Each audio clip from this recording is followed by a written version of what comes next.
Hi folks, it's Evo here from Thundermist Lure Company, and welcome to today's segment of Thundermist Fishing Tips.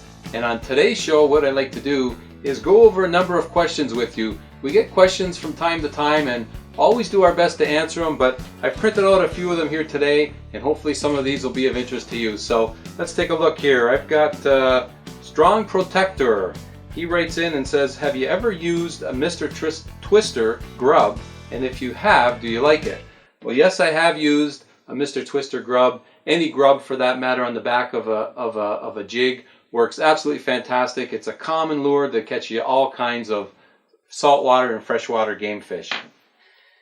Here is Ricky33. Hi there. I was wondering, what's the best way to store catfish fillets?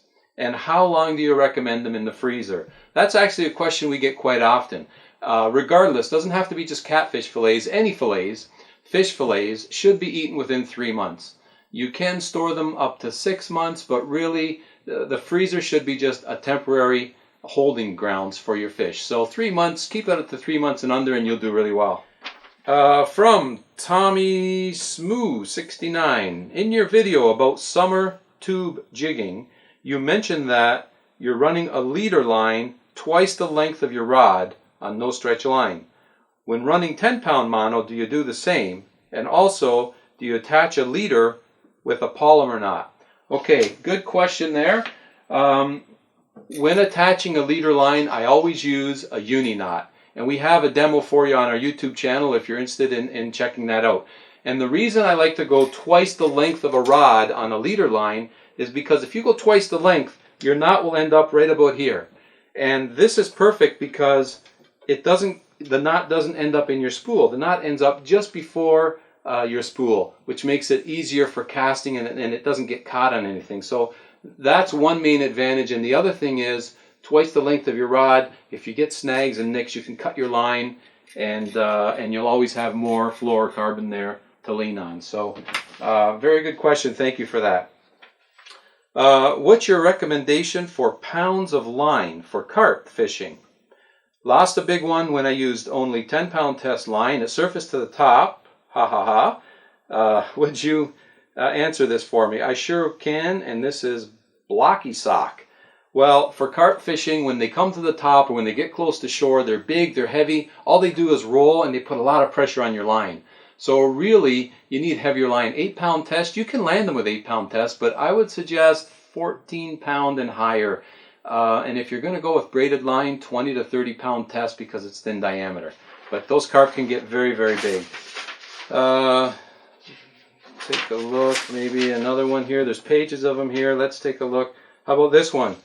I'm a novice fisherman, and I found all your videos invaluable. Thank you for that.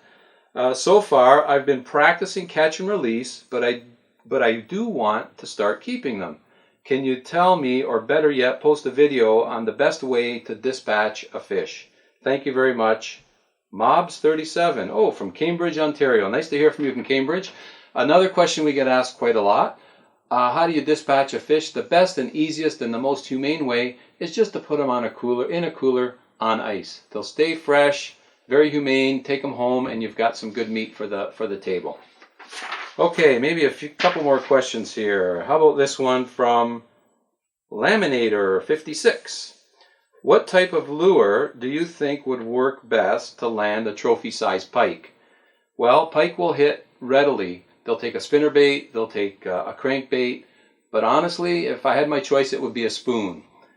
Pike loves spoons, and I love to throw spoons for pike, and those will catch you nice-sized fish. And let's not forget the python darter.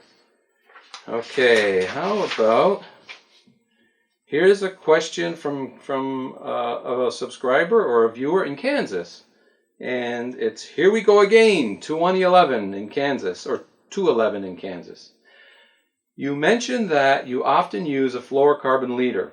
I'm familiar with fluorocarbon line, but I have never seen the leader you mentioned. What is the difference between spooling a reel with fluorocarbon line and just using a leader? Well, the reason we use a fluorocarbon leader is it's virtually invisible to fish. So if you're running braided line, which is very visible, you always run a fluorocarbon leader as it's less visible to fish. Now, if you're running, as you mentioned here, if you spool up entirely with fluorocarbon line, then of course you don't need to run a fluorocarbon leader. Just fish your line the way it is, and you're good to go. Okay, how about one more question then? This is from Shivi Mivi. That's interesting. When fishing for catfish, how do you know if the bullhead has any type of tapeworms or parasites? Last time I found 2 huge worms in the meat. Well, that's a nice, interesting question, because not only for catfish, but you could find worms in perch and in walleye and some any kind of freshwater fish. Typically, you'll find them with fish coming out of shallow water. If the water is shallow where the fish are coming out of, good chance that they could have worms in them. And a good way to find them, once you've filleted your fish and you've removed the skin, just hold the fillet up to a light, and you'll be able to see right through it. And if there are any worms in there, you'll see the worms in there, and you'll actually be able to pluck them out. They're harmless if you eat them, so don't worry about that. But that's a very, very easy way to tell if there are any worms in your fish fillets. Okay.